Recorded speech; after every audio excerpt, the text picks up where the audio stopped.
The hall was full. Thousands of people waited in silence. A renowned violinist stood on the stage. Every eye in the room was on her, but she was looking only toward the front row, at the man sitting there and the empty seat beside him, meant for his wife. This one is for the people who once let me keep playing. 20 years earlier, she wasn't playing for a crowd. She was practicing, after long days and longer nights, and someone downstairs wasn't sleeping. A noise complaint was made that night. It was meant to stop something, but it didn't. Years later, she stood on a stage, playing for thousands, because of that moment and the promise that followed. Hi, and welcome to Unraveled Whispers. Let's begin. 20 years earlier, the three of them had lived in the same modest apartment building. It was the kind of place where sounds traveled easily, footsteps, doors, voices, and where people knew of each other without really knowing one another. John and Kathy had lived there for more than a decade. It wasn't much, but it was familiar. They were both in their late 50s, settled into routines that didn't change much anymore. That night, like the two nights before it, the sound came from the ceiling. A violin, not loud, not aggressive, just persistent. The kind of sound that slipped through the floorboards and stayed there. It wasn't a performance. It was practice. Notes repeated, corrected, tried again. John lay on his back, staring at the ceiling. "It's starting again," he said quietly. Kathy turned toward him. She hadn't been asleep yet. Lately, sleep didn't come easily. The doctor said it was nothing serious, just age, stress, headaches that came and went. But nights were harder than they used to be. "I know," she said. "It's the third night." The violin continued. A pause. Then the same phrase again, slightly off, then better. "She must live right above us," John said. Kathy nodded. "It's not bad playing, just late." They listened in silence for a moment. The sound wasn't angry or careless. It had effort in it. Someone trying to get something right. Still, Kathy shifted uncomfortably. "I can't fall asleep like this," she said. "My head's already aching." John sat up. "I'll talk to the manager tomorrow." She hesitated. "You don't have to make a big thing of it." "I won't," he said. "I'll just let him know." The violin stopped sometime after midnight. The next morning, John mentioned it to the building's property manager. Nothing formal, no complaint form, just a conversation in passing. The manager sighed, already familiar with the situation. "She just moved in," he said. "Works all day, practices at night. That's the only time she has." John nodded. "I figured." "I can talk to her," the manager offered. "That's fine," John said. "I just wanted you to know." When John told Kathy later, he repeated the explanation carefully. "She works during the day," he said. "Night's the only time she can practice." Kathy didn't answer right away. She stood near the hallway, her hand resting against the wall. Her eyes drifted to the corner where an old violin case leaned, half hidden behind a chair. She hadn't opened it in years, not since life had gotten louder than music. "She's trying," Kathy said quietly. John looked at her. "That doesn't mean you have to suffer for it." "I know," she paused. "But I remember what it feels like, wanting something that badly and not having space for it." He didn't respond. He knew that tone, the one she used when she was remembering more than she was saying. "It's only an hour," she added. "Maybe less. I can manage that." John frowned slightly. "Your head—" "I'll be fine," she said, not sharply, just certain. "It's not every night, and if it gets worse, we can talk again." He watched her for a moment, then nodded. "All right." That night, the building stayed quiet longer than usual. Kathy lay awake, listening. She expected the sound to start and didn't mind waiting for it. When it finally came, it was softer than before, hesitant, almost careful. She didn't turn away from it. She listened until the notes ended on their own. The sound no longer felt like an interruption. It felt like someone trying. The complaint was never followed up.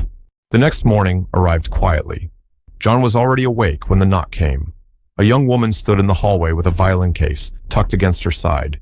She looked tired, but not uncertain, as if she had learned how to stay alert, even when she was running low. Her jacket was still on, her hair pulled back, her posture undecided, ready either to speak or to apologize and leave. "I'm sorry to bother you," she said. "I live upstairs." John nodded. "I know." She took a breath before continuing. "The manager said you mentioned the noise. I wanted to come myself." Behind him, Kathy appeared, drawing her sweater closed as she leaned lightly against the doorframe. "I didn't realize how much it carried," the young woman said. "I try to keep it down, but it's the only time I can practice." John stepped aside, opening the space without comment. "Come in." She hesitated just a moment, then entered. "I work during the day," she went on, as if explaining something she'd rehearsed. "At a cafe. I don't get home until late. Nights are all I really have." Kathy watched her quietly, not intrusively, just attentively, the way she stood, the way her hand stayed firm around the violin case, holding it close. "What's your name?" Kathy asked. "Maria." "Kathy," she said, "and this is John." Maria nodded. "I didn't mean to disturb you. If it's a problem, I can stop." Kathy shook her head. "It's not that simple." Maria waited. "I don't sleep easily anymore," Kathy said. "That's all." "I understand," Maria said. "I really do." She shifted the violin case slightly. One of the clasps made a soft sound before she steadied it again. "I know I'm not very good yet," she added, "but I'm trying." Kathy's eyes moved to the case. "May I see it?" Maria hesitated, then opened it. The violin inside showed its age plainly. The varnish was uneven, dulled in places. A thin crack along the edge had been repaired carefully, if imperfectly. It was an instrument that had been kept going through persistence rather than means. Kathy leaned closer, looking without touching. "You've made this work," she said. Maria nodded. "It's all I could afford." Kathy straightened and was quiet for a moment. Then she turned and walked down the hall. John watched her go without asking where she was headed. When she returned, she carried a longer case. She set it on the table and opened it, the hinges creaking faintly. Inside lay a violin that had once been well loved. The wood was darker, the finish worn smooth from years of use. Inside the body, a name was etched faintly, nearly erased by time. Maria inhaled sharply. "I can't take that." "You can," Kathy said. "You should. That's yours." "I don't play anymore," Kathy said simply. She paused, then added, "I used to, before life got crowded, before I kept telling myself I'd come back to it." Maria didn't speak. "I don't want you to do that," Kathy said. "Don't set it aside because it's difficult or inconvenient." She slid the case a little closer. "Use it. Practice with it. Keep going." Maria's eyes filled, but she held steady. "I don't know how to thank you." "Promise me something," Kathy said. Maria looked up. "Don't stop," Kathy said, "even when it's hard, even when it feels like no one's listening." Maria nodded. "I promise." John stood nearby, saying nothing. He understood what this was, not giving something away, but letting it continue, passing forward what no longer needed to be held. The violin played again that night. Kathy didn't shift in bed or wait for it to stop. She listened on purpose. The sound moved through the ceiling with a steadiness it hadn't had before. Not careful in the way of someone afraid to be heard, but careful in the way of someone learning where they belonged. She closed her eyes. It reminded her of herself years ago, sitting on the edge of a bed with a bow in her hand, repeating the same passage until it finally made sense. Practicing in the small spaces between responsibilities, stopping not because she wanted to, but because something else always came first. The music above her didn't reach or strain. It simply continued. Kathy listened until it ended on its own. She slept after that. Some nights the music came, some nights it didn't. When it did, it stayed longer than before, unhurried, practiced. Kathy didn't mention it to John. She didn't need to. Days folded into each other. Nearly a month passed without anyone marking it. Then one afternoon, there was a knock. Kathy opened the door and found Maria standing there with a small bag over her shoulder. The violin case rested against her leg, held loosely, as if she'd already decided what she was going to do with it. I didn't want to leave without coming by, Maria said. Kathy stepped back to let her in. Inside, the apartment was quiet in the middle of the day way. No radio, no movement, just light settling where it always did. Maria stood near the table for a moment before speaking again. I'm leaving tomorrow, she said. I was accepted into a program. It's in another city. Kathy looked at her, then nodded. That's good. Maria set the violin case down carefully, slower than she needed to. I came to give this back. Kathy stayed where she was. You've been using it, she said. I shouldn't take it with me, Maria replied. It's not mine. Kathy crossed her arms lightly, thinking. It doesn't do anyone any good sitting here. Maria glanced down at the case. I don't want to carry something that belongs to someone else. Kathy met her eyes. It belongs where it's being played. That was enough. Maria nodded. I'll take care of it. I know, Kathy said. Maria reached into her bag and pulled out a folded note. This is for John, she said. I wanted him to know I didn't take this lightly. Kathy took the note and held it for a moment. He'll read it. Maria lingered at the door. Tell him I said thank you. I will. She hesitated, then added, quieter, I won't waste it. Kathy nodded once. When the door closed, the apartment felt the same as it had before, just quieter in a different way. That night, there was no music. Kathy noticed the silence, but she didn't wait for anything to replace it. She sat by the window longer than usual, watching the light fade from the floor. She thought of how the sound had changed over time, how it had arrived unsure and left steady. She didn't feel sad. She felt finished with something. John came home later. Kathy handed him the note while he was still taking off his jacket. He read it once, folded it carefully, and set it on the table. She left? He asked. Yes. He nodded.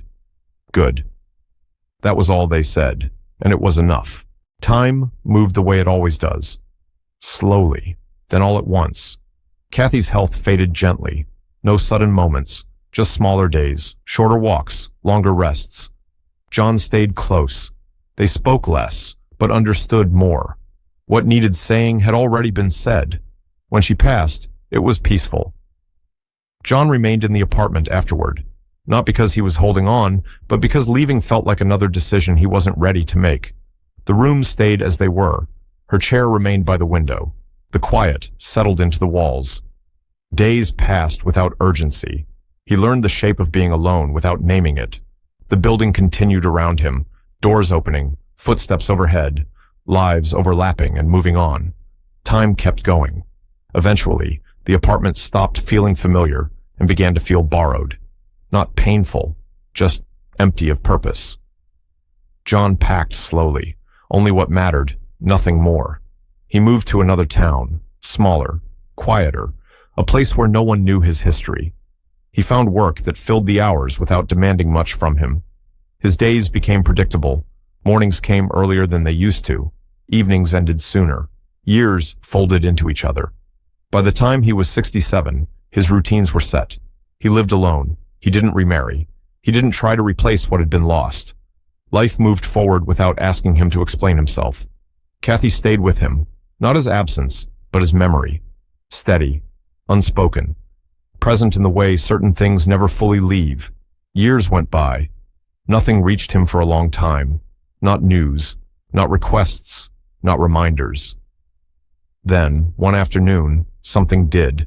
The letter arrived on an ordinary afternoon, slipped through the slot in the door with the rest of the things John no longer read closely. He nearly set it aside. What stopped him was the handwriting. His name wasn't neat, but it was deliberate. Someone had taken time with it. He opened it at the counter. There were only 2 lines.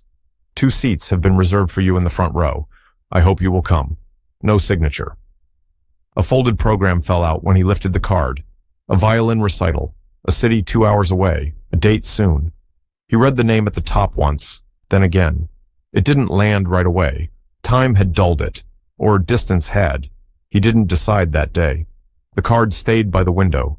Days passed. Only the date remained. When it came, he packed lightly and left early. The drive took 2 hours. By the time he reached the city, the light was changing. The concert hall stood near the center of the city, its stone exterior worn smooth by decades of hands and weather. People gathered outside in small clusters, programs already folded under their arms, voices kept low as if the building itself demanded restraint. John slowed as he approached. Inside, the lobby carried a steady hum, anticipation without urgency. Ushers moved quietly between rows of people. The air smelled faintly of old paper and polish. Nothing felt hurried. John stopped near the edge of the room, uncertain where to go. He wasn't late. He simply needed a moment to arrive. John. The voice wasn't loud. It didn't reach for him. It waited. He turned. Maria stood a few steps away. Time had changed her, but not in a way that made her unfamiliar. Her posture was steadier now, her presence more contained. She looked like someone who had learned how to hold herself without asking permission. She didn't step closer. She didn't fill the space. "I'm glad you came," she said. "So am I." They stood there while the room moved around them, people passing, programs rustling, doors opening and closing somewhere behind them. "I wasn't sure I'd find you," Maria said after a moment. "You moved. The building was gone. Records were thin." She paused. "It took time." "I didn't make it easy," John said. She gave a small smile. "No, but I kept looking." They let that sit. Then Maria asked gently, "And Kathy?" John didn't prepare the answer. He didn't cushion it. "She passed," he said, "years ago." Maria closed her eyes just briefly, as if she needed the pause to place the words somewhere careful. "I didn't know," she said. "It wasn't something people followed," John replied. "I'm sorry," she said. This time, it carried weight. She listened when no one else had to. She didn't have to do that. "She chose to," John said. Maria nodded. Her voice softened. "I used to think about her every time I practiced, about how she asked me not to stop. I promised her I wouldn't." She swallowed. "I wanted her to hear how far it went." "She would have liked tonight," John said. Maria met his eyes. "That's why there are two seats." The lights dimmed slightly, a quiet signal that the room was beginning to turn its attention inward. "I didn't want her missing from it," Maria added, "even now." John looked toward the hall. "She's here," he said. Maria nodded once. "I believe that." An usher approached, gesturing toward the front. John followed, his steps measured. The seats were exactly where the letter had promised. Front row, 2 chairs, 1 empty. John sat down slowly. The space beside him didn't feel like absence. It felt deliberate. Behind him, the hall filled completely. Conversations faded, the lights lowered, and when Maria stepped onto the stage, John felt the room settle, ready, waiting, finally quiet enough to listen. She opened the case slowly, lifted the violin with care that suggested history, not habit. It settled against her shoulder, as if it had always known where it belonged. She stepped to the microphone. "This piece," she said, her voice steady, "is for the people who once let me keep playing." Her eyes moved to the front row, to John, to the empty seat. She didn't explain. She didn't need to. She raised the bow. The first note entered the room without urgency. It didn't reach. It didn't ask. It took its place. The sound was nothing like the uneven practice from years ago. It carried discipline now, time, choice. It knew when to fill the space and when to leave it alone. John felt his chest loosen. He thought of Kathy listening in the dark, of her choosing not to stop something simply because she could, of her saying, "Don't quit," without making it a speech.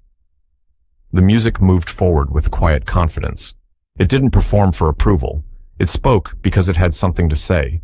When it ended, the silence held for a breath longer than expected. Then the room stood. John remained seated, his hands folded, his eyes wet but steady. After the hall thinned, Maria found him near the aisle. They didn't speak right away. She opened the violin case slowly. Without ceremony, without explanation, she lifted the instrument and placed it into John's hands. Just for a moment, not as a return, not as an offering, as acknowledgement. John felt the familiar balance of it, the weight that carried history without demanding it be spoken. He understood. The instrument had finished its journey. Kathy's choice, quiet, practical, uncelebrated, had been right. He held it briefly, then returned it to Maria without hesitation. "Thank you," she said. "For playing it," John replied. "For letting it go," she answered. They stood there another moment, the exchange complete without needing to be extended. Outside, the night had settled into itself. John stepped into it feeling neither heavy nor light, just finished with something he hadn't realized was still open. A tired kindness, offered once and not withdrawn, had traveled farther than either of them had known. It had never been ownership, only allowance, and that had been enough. Thank you for spending this moment here. Stories like this remind us how small kindnesses can quietly change lives. If this story stayed with you, take a moment to like it and share it with someone who might need it.